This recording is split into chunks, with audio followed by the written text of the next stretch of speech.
Well, I'm Scott Richmond. I've taken on the role here as lower share milker for Rogan and Michelle. Moved up from Southland, just different opportunity. So moved here with my partner and we run this place in Papagayo. So we winter 500 cows predominantly. So we're on 124 hectares and they're all wintered on the pad. I know he did have a lease block that they used to go to, so it just sort of brings everything in-house and drops that cost. It's like I've done feed pads in the North Island before, so obviously this is different, having cows on it full time. Did think there were going to be issues, but there's definitely pros and cons to it. It's no different to, say, wintering down in Southland. You still have a job, you still have to, set up brake fences, you still have to do those things. I suppose the only difference is, we're really not walking around in mud and I don't have to wear a lot of wet weather gear. So that's a pretty big bonus. It takes a lot of, not so much time, but it operates more machinery having to feed out, but it's still a reasonably quick process. To feed the 500 cows, we can do it in about an hour and probably an hour and a half if you're cruising along. You do have to scrape the pad and wash the pad every day, but there's not a lot of time in that. There's probably about 45 minutes, a half. On a good day it takes you about an hour, and on a slow day it might take you an hour and a half. It can get a little bit slippery at times.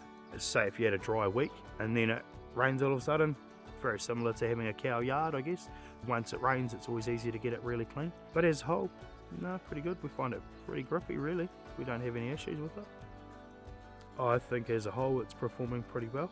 There's definitely things we've learned and done that will definitely change again, just from a management point of view, but you've got to try those things, don't you? We're on quite a high stocking rate here. So for us, it suits really well.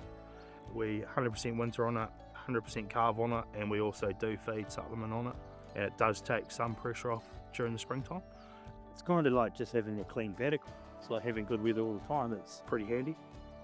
I definitely find it pretty handy on past farms that I've worked on. I've done wood chip calving pads and I've done on and off grass with them as well, but it's just a matter of utilising it in the right way. But I can definitely see some past farms I've had that would have been a lifesaver, to be fair.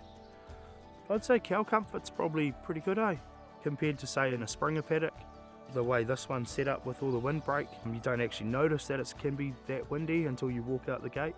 But like in terms of comfort, they don't cram in the corner, they're not making a mess, they're quite happy just to continue their lives, I guess. No, mastitis is not a big issue. Slim to none, no different to being in a Springer paddock. We put 125 and a quarter. You can probably go to 128s, 130s depending on how they're drafted.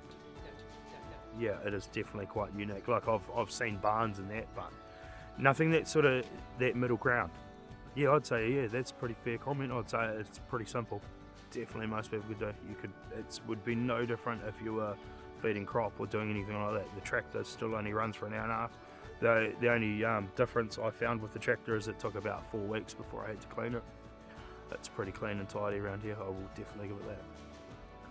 Yeah, I suppose in a summary, I think it's performed really well. There's obviously a few issues here and there, but management is just management at the end of the day, and it's just how you manage it. You've got to sort of open up you've got to open your eyes about it.